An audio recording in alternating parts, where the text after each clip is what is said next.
आज की कहानी का शीर्षक है लालच बुरी बला। कहानी शुरू करने से पहले आप हमारे चैनल पर नए हो तो चैनल को सब्सक्राइब जरूर करें। कहानी पसंद आए तो वीडियो को लाइक शेयर जरूर करें। चलिए शुरू करते हैं कहानी। मधुर कहानियां। एक दिन बहू ने गलती से यज्ञवेदी में थूक दिया।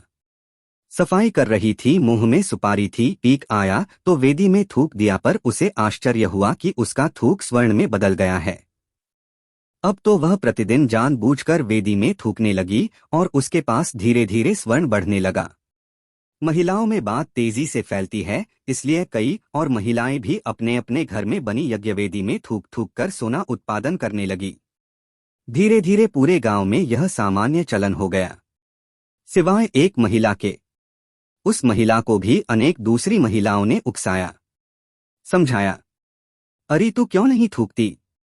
जी, बात यह है कि मैं अपने पति की अनुमति बिना यह कार्य हरगिज नहीं करूंगी और जहां तक मुझे ज्ञात है वह अनुमति नहीं देंगे।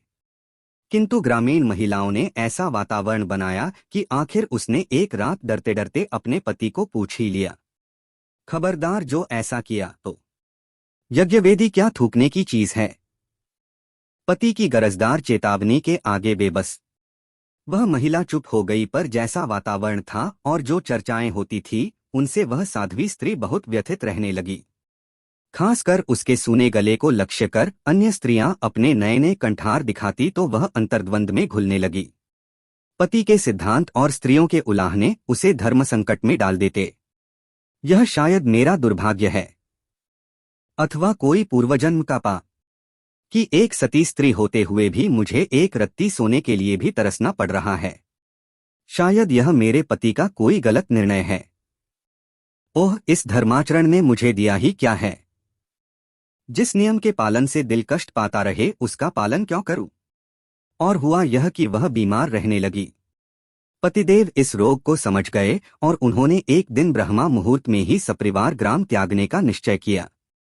गाड़ी में सारा सामान डालकर वे रवाना हो गए। सूर्योदय से पहले पहले ही वे बहुत दूर निकल जाना चाहते थे, किंतु अरे यह क्या! ज्यों ही वे गांव की कांकड़ सीमा से बाहर निकले, पीछे भयानक विस्फोट हुआ। पूरा गांव धू-धू कर जल रहा था। सज्जन दंपत्ति अवाक रह गए और उस स्त्री को अपने पति के सिद्धांतों का महत्व समझ आ गया। वास्तव में इतने दिन गांव बचा रहा तो केवल इस कारण कि उसका परिवार गांव की परिधि में था। कभी कभी एक व्यक्ति के अच्छे कर्मों की वजह से उस व्यक्ति के सभी परिवारजन सुखी और संपन्न रहते हैं, उसी प्रकार से आपके एक अच्छे कर्म से आपका परिवार और आपके स्नेहीजन उत्तम जीवन का लाभ ले सकते हैं। इसलिए अपने कर्म सही कीजिए, उचित लाभ अवश्य मिलेगा। धर्माचरण करते रहें।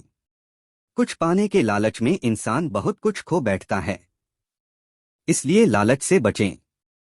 मन लोभी मन लालची, मन चंचल मन चोर, मन के मतेन चालिए, पलक पलक मन और। जय श्री राम, जय श्री कृष्णा।